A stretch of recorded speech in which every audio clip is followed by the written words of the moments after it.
All right, cool. So today, everybody who's watching, we're going to acknowledge you and then not acknowledge you, whatever. We're going to go. Danielle, you're taking your exam tomorrow, right?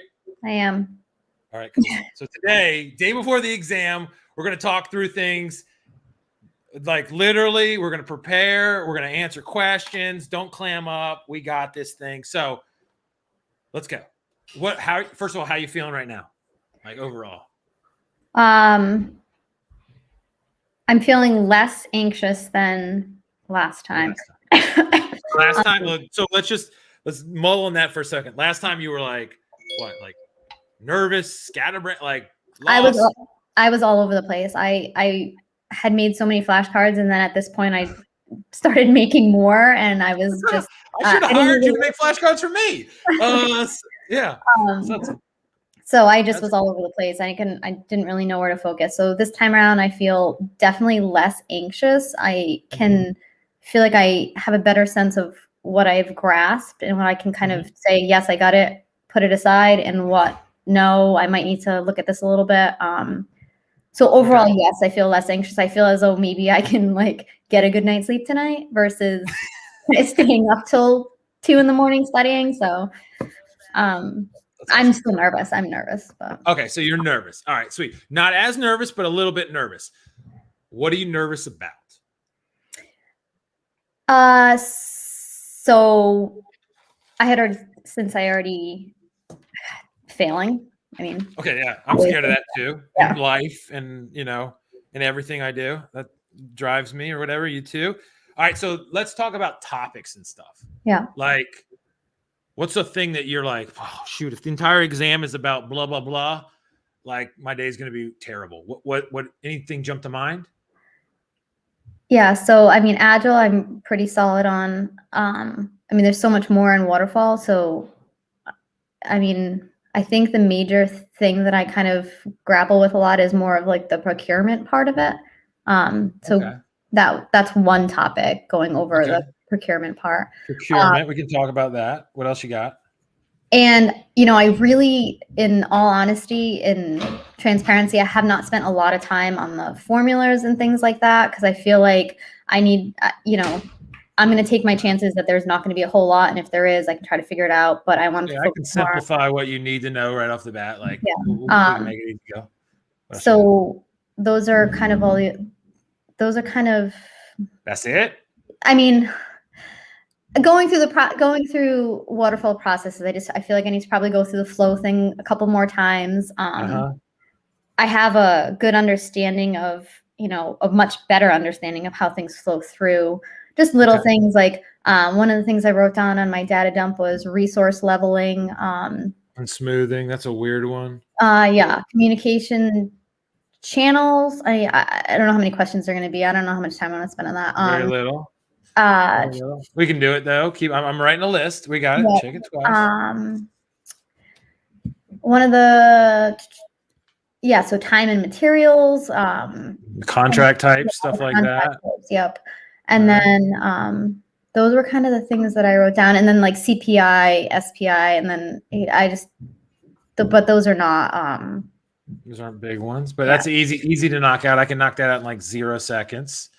So why don't we just start talking about stuff? So I can knock out some of these pointed like little things. We can knock them out together, and then that might, beget something else if we want to go biblical with it.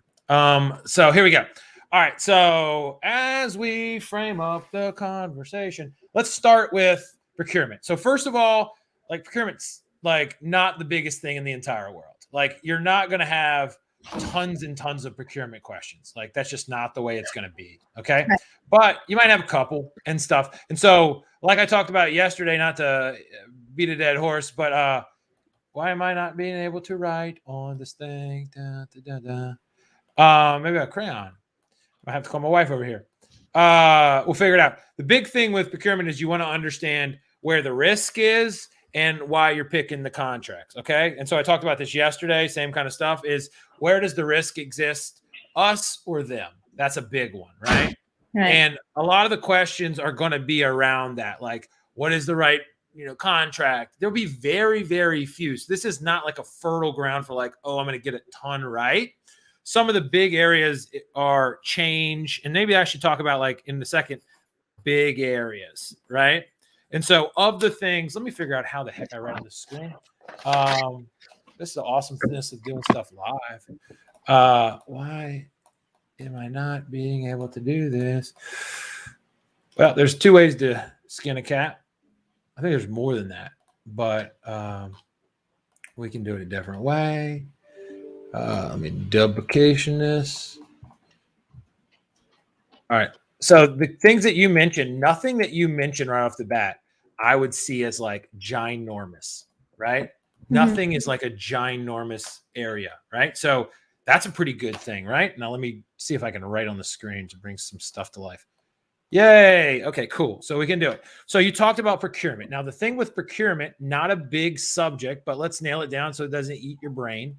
And so procurement, all about, in a sense, like opportunity and risk. Like, what are we trying to do? So let's just go through the entire, like, instead of just the procurement types, let's talk about the procurement process. So why, for the simple sense, do we use procurements? Talk to me about that. So we're going out to try to find the best vendors, sellers, customers, but the best folks to get our job done. Yeah, we need help, right? So we're not going to do it inside. So where do we start this thinking about procurement? Like toward the end, toward the middle, toward the beginning, like pre-project, like where do we start theoretically, big picture, thinking about this stuff, process group wise? Planning, right? So we got, initiating, then we got planning, monitoring, controlling. So what kind of procurement things are we doing in planning? Like, what are we doing? So plan your procurement management. So your how we're going to do that. Yeah. Procurement management plan. Yeah. We're nailing that. How we're going to do it. That's how. Sweet. And then what else are we doing? So you mean, so going to the next, so going on. Yeah, well, just think about, just talk to me about, so here's the big thing with, let me just give me 2 seconds. PMP is not what I've seen, have the highest pass rate in PMP history, killing it, whatever. The thing that I want people to get across is that big picture understanding, gut understanding of what we're trying to accomplish as we move through is more important than incremental details of all these things. Because when people are so far down, what they forget is where am I? What am I trying to do? What chess pieces am I moving, instead of being looking at the micro level? So not that you're doing that, but talk to me about, so we've how to plan for procurements in planning. Sweet. That it? Or what else? No. So then we're going to conduct our procurements. We're going to, so in planning, are we cutting the deals? Are we going out there and just doing it? Are we right off the bat, or what are we doing high level? No, we're basically defining what we want, how, how we want it, kind of everything that would be an ideal seller. So we're kind of laying out the framework for what would be our ideal seller. And how do we conceptualize that and detail that? What do we put it on? Back of an envelope, or what do we do? Oh, geez. Oh, geez. What would you do in real life? What would you do? I would put it in a statement of what I want. So statement of work. Okay. Maybe they call that a statement of work or something like that. Yeah. Something like that, where you're breaking it down. Procurement statement of work. This is what we're doing. Here's what we need. Here's how we do it. And then do we just go ahead and go sweet, wrote it down, typed it out? First of all, are we going to do this by ourselves or not? Project manager, we're going to do this by ourselves? No.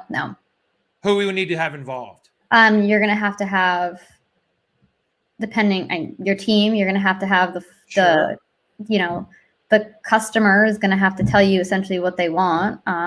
So that you can. We are the customer in this sense. We are the person that's hiring the services out. So we are in PMP, mostly we are the people that need a service. So we are the buyer, not the seller. In real life, there's a both, right? Like we're the person that's obtaining the services. No big Right. deal. So then we Mhm. are creating what we want, the parameters of what we want, and Mhm.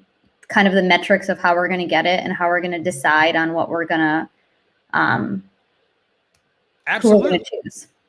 And all that stuff that you said is just beautiful. So like we say how we're going to do it. We say what we want, statement of work. We say, what did you say? Like how we're going to evaluate things. Like we're going to get a bunch of bids in from a bunch of enterprising people, companies, whatever. Like how are we going to evaluate them? And that's with what's that thing called? It's like SSC. So selection criteria. Yeah. What's the first word? Source. There you go. Source selection criteria. I need a better pen. Source selection, you get it, the deal. Source selection criteria, right? And we use that to evaluate. And then sometimes, like first time we've done it, or we want to evaluate other, like have something else to evaluate the bids, be like, how do I know this is good, bad, or ugly? Like what would we use there? What's that?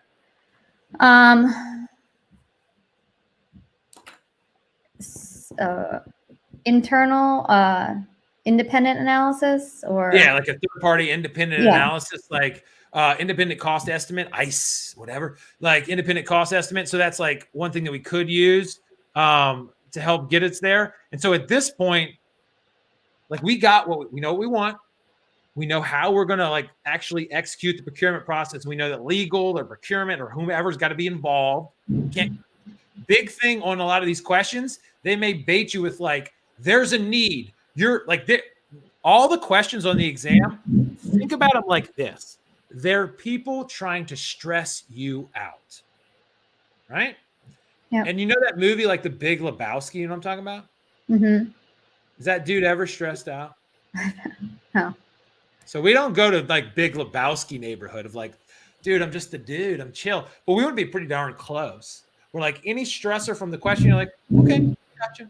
Not a big deal. I understand your stress, but I'm here to make a conscious decision. So like in the questions, they're going to say, you're out of time. You have no budget. You don't have these things, whatever. That's to put the squeeze to you to challenge your integrity, your ability to follow through. So that's going to make you think like, oh, I can't spend the time to do this procurement. It's going to take too long, because that's our natural inclination. Procurements take a long time. They do, usually.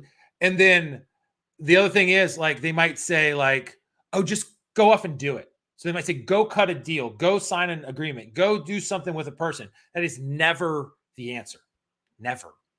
Because it's not like you can do it. You have to have like a buddy with a legal pad next to you, like a lawyer. So just as I rant. So we got planning, we got ourselves set up. So what do we do then? Like what's in executing? What do we do then? So you're conducting the procurements. So how does that go?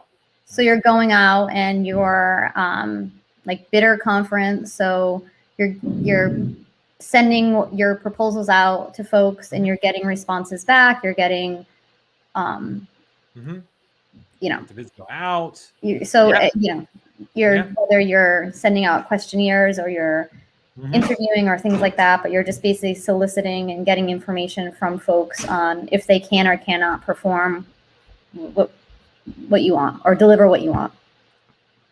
That's awesome. So we're getting like things back in. We're sending the bids out, like soliciting bids, and we're bringing them in there. And there could be different like requests for a proposal, requests for information, requests for a quote, whatever it is. All these different things based on where we are in our evolution of what we need.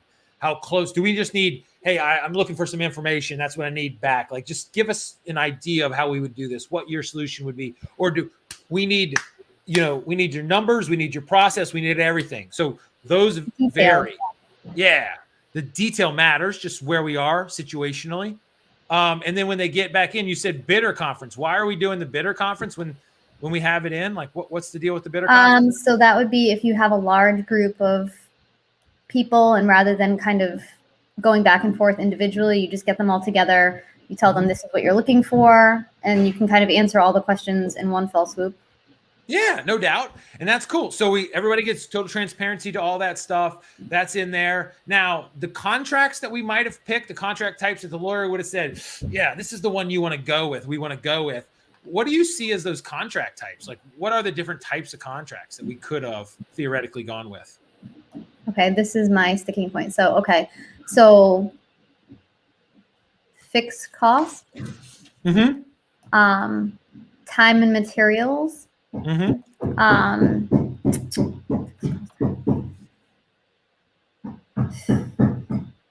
Cost What plus materials. Yeah, cost plus. And what do these things different mean? Like fixed cost, cost plus, time and materials. Take one of them that you feel relatively okay about and tell me like what it is, why we use it. Tell me anything. I'm cool with it. All right. So time and materials is just what it says. So it's the labor and materials only. It doesn't take into consideration like operational costs or anything. It's see, this is where I get a little confused. So it's more risk. So we're taking more of the risks because I don't know. Well, I'm not sure about that. Right. Like, so like talk to me about a situation that you think make up where we might leverage time and material contracts. I'm not sure. Okay. I used to work as a consultant for a long time. We still consult and stuff. Anybody out there need some help? Dude, we got you. Like, and so what we do a lot of times is that they would just hire us at a rate, like the companies that I work for. Like they would pitch us out at, dude, it's crazy what these people pay, like thousands of dollars an hour or whatever, a day or whatever. I don't know what it is, but like they're just buying time. They're buying, I need a person with a skill set to do a job for time. And they could, depending on the deal, they cut us or walk, keep walking with us for whatever it is. But they're saying we need a bucket of time that we're going to buy. It's $500 a day or $2,000 a day, whatever it is per hour. And it's there. So supplementing labor, supplementing services, whatever it is, those kind of things where it's pretty lockstep. It's simple. It's like, it's $100 an hour.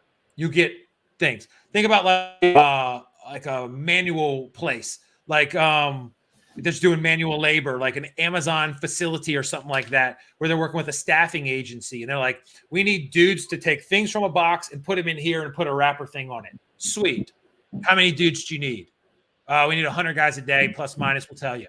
All right, cool. It's going to be, you're going to pay us $17 an hour.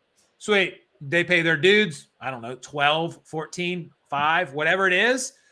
And then that's a time and material contract where it's just an hourly rate. Like you're just getting a dude to show up, work his time, head on home. Make sense? Yeah. Mm-hmm. Sweet. How about fixed costs? Like what's the deal there? So that is less risk on us. So fixed cost, they told you we need X amount of, we can finish a fence for $1,000, and then you say, okay, great, finish it. If they don't finish it, you're still paying them the $1,000, and I mean they have to finish it within, because they said they would, essentially. Yeah, I mean they could not do it, and they're like, dude, I'm out of money and I'm out of time and everything, and you're like, dude, I'm only paying you the $1,000 or whatever, right? So like the risk is on like the provider, the person selling the service, them. I mean, and in certain situations where it's well defined, like, or we want them to handle all the know-how and all those things, and we can get a fair price and have certainty, like grand, boom, it's there, it's done.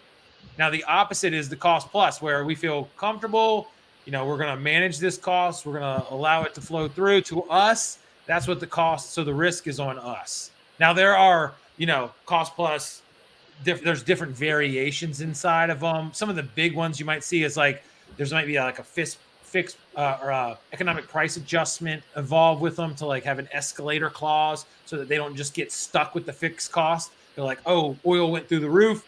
We share, or they take the brunt, or we take the brunt, or it's a 50-50, 75-25 thing, whatever. But there's an escalator or de-escalator clause in the contract. It's just like, what do we do? So as long as you understand high level, you're going to be super duper double fine. Okay. Sweet. Not a big deal. And then as we execute and bring them down and cut the deal, we can't do it, procurement, legal, and then we manage it. And like the same thing, the thing with these things is once they get rolling, like they start working in executing, but we're going to treat them in a sense just like we treat our people that are working. We're going to monitor and control. Now, we might not be like micromanaging because that's what they're paying them for, but we're definitely going to look and see how is the contract, moving along? Is there violations? And so if there is issues that we uncover through like audits or whatever, like what is the preferred method of dealing with the issues? Like what's the first thing we do, you think? Document it. Document's always a good place to start. Then what do we do? Communicate, talk it out, negotiate, those kind of things. And then once we do that, we can do up this chain, obviously following the procurement statement of work and what we sign in the deal. And then there might be alternative dispute resolution, which is just like a pre-court legalish, like predefined process for handling issues. Yeah, that actually was alternative dispute resolution, claims and negotiation. That was something I wrote down from one of the test questions that I didn't get right. So, okay. So you feel like you have an okay grasp on it or what? Yeah. Sweet. So not a lot of things here, right? Like this is pretty simple. You got enough to know. You're not going to go, you're not a paralegal, but you're enough to get through to the PMP. You're good there. Now, one of the things that is high value is an understanding of how we deal with change. Like high value is like how we deal with change. Like you'll have, I don't know, 15% of the questions will be around change, a lot. And then it's what we call like the hero with 1,000 faces or the question with 1,000 faces, right? So how do you feel on like, we can crank this out? Like if you nail this down for like waterfall and agile, then, you'll be prepared to nail those. Like how do we deal with change? What's the difference between how we deal with change in these two environments? Like, okay. So in waterfall, so if you're in initiating, essentially changes happen. So you're changing. And once that charter is signed and once you move into planning, any change that you make, no matter what it is, has to go through the change control board. You essentially need to document the change, but you also need to make sure that you are detailing what the change is, so when you're handing it over to the board, they can make an informed decision on whether or not they're going to approve or disapprove. Analyze. You need, provide a solution. Like, this is why, and what we think we should do. You're lining them up, and they're going to say yes or no. Like, basically, they could say like, we're going to table this, but like yes or no. And then like, just tell me like, so before the baseline is established, so the baseline's that line of demarcation. Like, why is it okay to just move things around and shift and change, and we don't need to change request pre-baseline? Why is that okay? Because pre-baseline, you're still essentially in the kind of pre-planning stages, and nothing is nothing's signed or set in stone. There's no funds allocated. You don't have the sponsor signed off, so you're kind of in that working stage. But as soon as you have the charter signed and you have the stamp to approve and your baselines are set, which essentially any change to a baseline will be a waterfall and will affect everything going after it. It has to be approved. Right on. And so I love that. Like it's evolving and you have your hands in it, you're moving it. Then baseline says, boom, we're here in waterfall. This is what we're doing. Scope, schedule, cost, nailed it down. And then from there, we're evaluating what's going on. And, if things do affect the baseline, then we need change control. Do we need change control for like everything post baseline or what?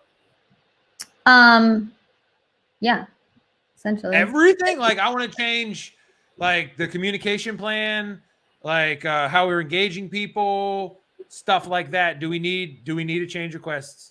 So if you're essentially, I think of change request as anything that's going to fundamentally change the baseline or the project as a whole. So if you're going to update the stakeholder register, you don't need a change request. If you're going to do things like that, but if you're going to do anything that changes the scope, schedule, cost at all, yes, you need one. Yeah, you need it. That's beautiful. So that's awesome. We know when we use it, when we don't. It's a thing we got to figure out. So talk to me about Agile. Like how's the change control board work in Agile?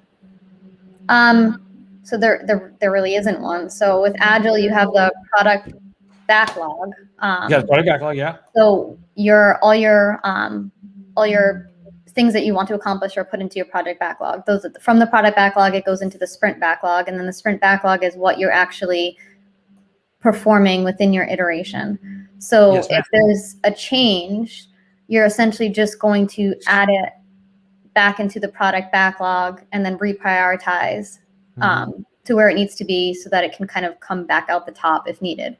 So, and who's the say for like, hey, we need to add more people, we need to get more of these tools, I need to spend more money on this stuff, I want to make a change to this, like we recommend that we add these features, stuff like that.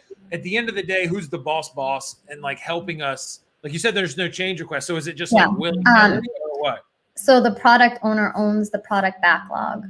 Okay. And then you have your project manager who's kind of overseeing, facilitating, but then you have your team, and your team's working within the iteration. So the team will essentially say, hey, we see this issue, we see this problem, we need to make this change.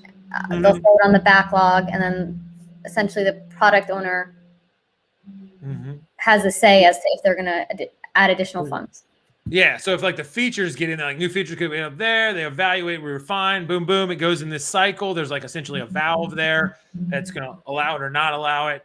Things are in the sprint. We can't add things into the sprint. We can add people. I need extra help. I need these special resources. We realize this, like bring the special doctor in to help us. Sweet, but we can't bring in features. Totally understand. They go to the backlog. All that stuff's great. And then like the product owner is the person that we need to get validation from. So that's awesome.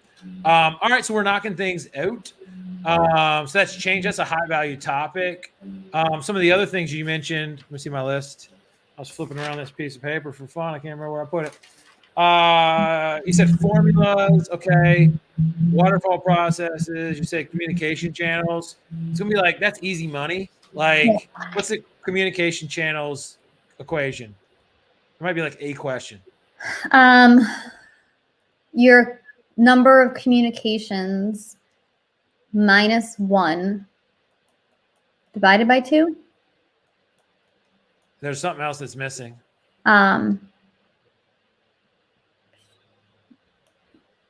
Another N. Yeah. Hold. So okay. So the number of communication channels minus 1. So think about it this way. We can build the equation ourselves. Let's just say it's the number of people. So you and me, how many different ways can we communicate back and forth? If there's like a tube, we got to talk into a tube. How many tubes do we need between you and me? 1. All right, sweet. So like you, me, 1 tube, that's the communication channel. If we got 3 peoples, that's the other person. How many tubes we need? So that everybody can talk to each other. How many potential tubes do we need to connect? 3? No. Or 2? I don't know. 2. It just like it isn't. Yeah, there's like you, me, and somebody else. Like, so there's a tube between you and me, we can talk. There's a tube between that dude and that dude, you can talk, and the tube between them. So this is just like if we had to string private telephone lines like the old days between people, how many do we need? That's what the communication channels is really telling us. So here's the math. If we just did you and me, we said there's 1. Let's see if the math works. N is the number of people in the game. 2 people in the game, minus 1. God, I hope this works. Times 2 divided by 2. There's a lot of 2's in this equation. So do that math. Yeah. 1. 1, right? Because 2 and 2 cross out, and then 2 minus 1 is 1, right? And then very simply, if we let's take it up a notch. Let's do the math. We know that 3 people, we should have 3. Let's hope it works. So we got 3 minus 1 times 3 divided by 2. So that's 2 times 3 equals 6 divided by 2 equals 3. 3 tubes. Calculating tubes. And here's the way it looks. More people, I don't know that it's technically exponential, but it's not technically exponential, but it's like it ramps up. Okay. Why do they just say like, here's my synopsis. More people, more ways that we need to think about communication. Communication is paramount. So let's realize that like there's a lot of different communications that go on. Let's put a focus on it. That's just saying that in a real simple way. Nailed it, I think. Yeah. What else we got? So the other CPI and SPI, which I get that. All right, sweet. I just wasted time writing it down. We're good. Above 1, good. Below 1, bad. The equations are really easy, but you got it, right? Yeah. So if it's above 1, it's for SPI. If it's above 1, it's ahead of schedule. Mm-hmm. It's below schedule. 1 is on schedule. And CPI. Yeah, I get that. Okay, cool. That is awesome. Keep rolling. Let's see, time and material we did.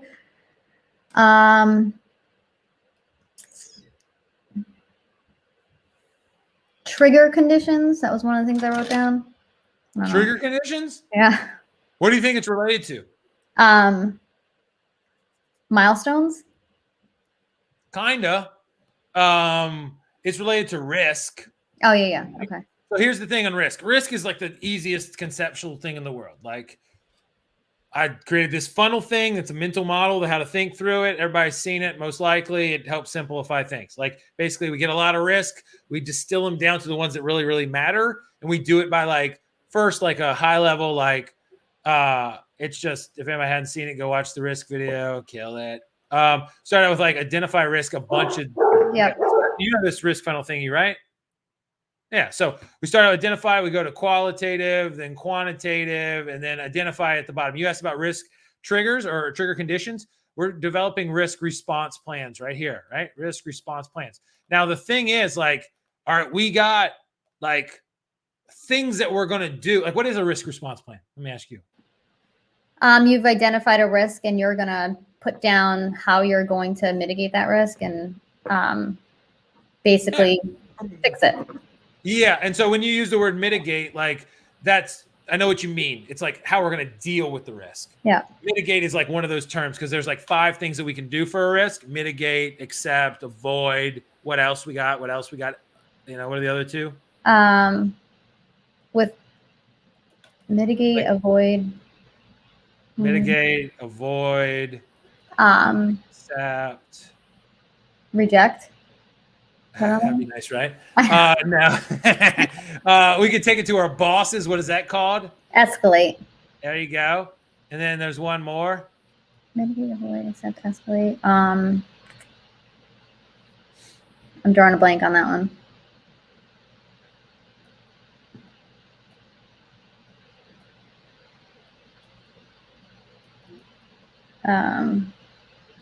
Transfer. Yeah, I got there. You read it. Yeah. That just means takes the risk over to somebody else. So mitigate, what does that mean? Just to figure out the problem, or avoid or find a solution, avoid it, or narrow it down. But I mean, like, there's also avoid here. So yeah, I know. Mitigate if you mitigate it, is the risk gone? Mitigate. No, you've just kind of worked lessened, right? Like I don't want to use workaround because I know it's a bad word, but kind of like that. I know what you mean. It's not a workaround. It's like we lessen the impact of it. Like, okay, so it's lessen. Avoid is it ain't there anymore. We have gone around it. It's no longer a risk. We went around it. Accept is like, dude, we're just gonna take it on the chin. Like there, escalate, get a big boss to help us, transfer, give it to somebody else, they own it. At the end of the day, you still take responsibility for everything, but you're hiring them to help. That's the deal there. Now, when we have these strategies for risk responses, one of the things is like, how do we know when we are going to actually use it? And just like the I don't know, Continental Congress with like looking at the British people coming at them, fighting, whatever that was. I'm probably screwing it up, but like we need a something to tell us when to fire in a positive way, and that's the trigger condition. Like, when do we know when to put the solution that we picked into action? That's what the trigger condition is. Got you with your arrows. The arrows are these things. Yeah. When we release the arrows is what the trigger condition tells us when we release the arrow. Okay. If we see based on what conditions within the risk is how you choose what you're going to do. Sure. You're going to make assumptions and like say, when this happens, that's how we know the risk has arrived. It's an issue now or whatever. We're at, peril. Let's put these things into action, whatever it is. That's what it is. Okay. Next. Let's see.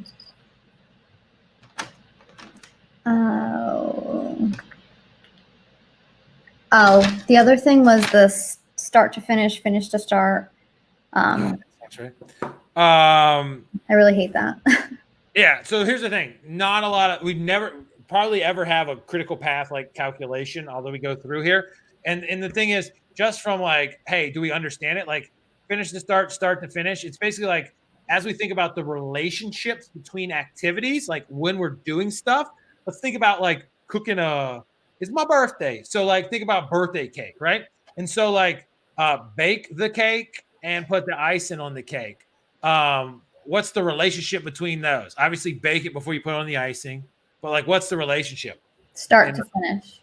Start to finish. Or is it the other way around?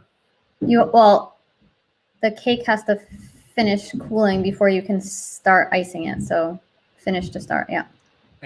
Yeah. So that's it. And there might be like you might have to say like, yo, let it cool down. So there's so many days of downtime. You know what I'm saying? Like the deviation between them. So all you need to know is that like finish to start is the most likely. It's one before the next. Start to finish is the least likely. So this one's got to start before this one can finish. Like there are examples of that. They're hard. The other things is like, I don't think you'll have to build this up. This isn't a high value topic as we're like day before the exam. But if you basically understand that, I think we're okay there. All right. Critical path is the path of what? Like what's a critical path in a sense? So it has the zero float. Okay. It's the right. So it's the longest. If you're calculating, it's the longest path, but it's shorter. I don't know. Yeah. No. It's like zero float in there. So all the activities, like if there's any delay in these activities, the entire project will delay. So we have to manage them and keep our eyes on it and keep them going because the whole project will go. If these things slip, there's no float. You probably can't change the things in sequence. We probably got to throw more labor into them.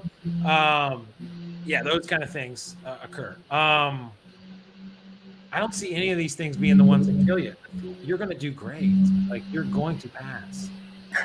Thank you. Yeah. Okay, so those were kind of the things that I wrote down from things that just kind of stuck out when I was taking the exam, the practice exams. Mm-hmm. Anything? All right, so I'll ask you anything else that you think. So change is high. Change is big. I reviewed understanding risk. Go ahead, keep going. Yeah, so I reviewed. I understand Agile really well. I feel like I can just like briefly look over that. I don't want to spend any more time. Agile's a big one. Understanding like the big thing of that, like why are we doing things? What are the events? What are the roles? How do things flow? How do we deal with change? How do we deal with new requirements? Like putting value, like customer value above all else, and like how things move through there. You get that, like you're gonna kill it. How we deal with change overall, that's a big one. Like those are the two big hitters. Other things. For you, I mean, you've shown like you have a good understanding of just the flows of how things move through waterfall, like what we're trying to do in planning, what we're trying to do in each process group. That's big. So just see yourself there. What are we trying to accomplish? One of the big things is like execution and monitoring, controlling. People get wrapped around the axle. They get really weird about that. Like, it's just, these are brothers and sisters. You have to do them at the same time. You got a foot in each one of them, like on all the time. Like, once you're doing things, you're checking things. And like all those analysis techniques, they're just different lenses to use to look at it. You know, like trend analysis, are things getting better or worse? Variance analysis, how far are we from what we thought we'd be at this point? And so what? Like, what are we going to do at that point? Like, recognize the problem, go back, analyze it, understand root cause, things like that. Questions around those are really good. Some of the things that I work on as I'm just digging up things in my head, like go through the question solving module that we have and go through like all those techniques that we've developed. Like, those are really good ways, like the good words, bad words stuff, like the typewriter method, like all those different approaches, like those things will serve you well. And then the overall process for solving questions, like that's it. Like, those are the big areas that I would hit on. Okay. And then the last thing is like plan for exam day. Like, walk me through, like, what time are you taking it? I am taking it in person at 1 o'clock. It's about an hour for me. And so I'm actually going to leave. I'm leaving the house at 9. Okay. That'll get you there. And sometimes they might let you walk in and start taking it early. So if they're like, okay, you're here, do it, then, you know, be prepared. Don't be freaking out. Do all those things. Like, you know where it is. Like, these are stupid questions that, like, I mean, so I know where it is, but it's right in the middle of the city. So I'm just leaving at 9. So I'm preparing. I get there early. I'll be able to like decompress and not be stressed out. So. Right. And then we know at the beginning, like, talk to me like, when you get in there, you're going to have to give them all your stuff, put your stuff in the locker. We have videos that explain everything. You're good to go. What are you going to do at the beginning of the exam? Like, what do you think you're going to feel like? How are you going to manage yourself? Talk me through it. So I'm going to try not to be too nervous. I mean, if I don't know it, then I don't know it at that point. So I mean, I'm not going to stress out about that. I'll take a deep breath. And, you mentioned going through the first 30 questions and realizing that those were kind of your, gearing up. Tony says, good luck. So thank you, dude. You said the first 30 questions, what are we doing? We're at the beginning. You're just you're gearing up for kind of try to get your momentum going. So warming up. Yeah. Warm up. You get a little bit you get an allowance to take a little bit longer. So what I would do is like, just make sure that the proctor and everything knows that, like, hey, I have an allowance. It lets me do it. Everything's kosher. You have my phone number if you need me. You have PMI's number. I'd print those sheets out that we have in there that are like, if something happens bad, same numbers to call for like the in-person are there. You can deal with the person there. You'll be totally cool. Use those first 30 to warm up, and then just find your groove and take little breaks, do those things, wear comfortable clothing. Yep. You're gonna be all right. All right. All right. Is there anything else? I don't think so. If there is, you'll be getting a text message. Yeah. You can call me. You can text me, whatever. I'll be thinking positive thoughts at tomorrow around noonish. And we're here for you. And everything will be good. All right. All right. Thank you, Scott. Yeah. See you later, Danielle. You're going to do awesome. Proud of you. And we'll see you later. Okay. Thank you. Yes, ma'am. Bye-bye.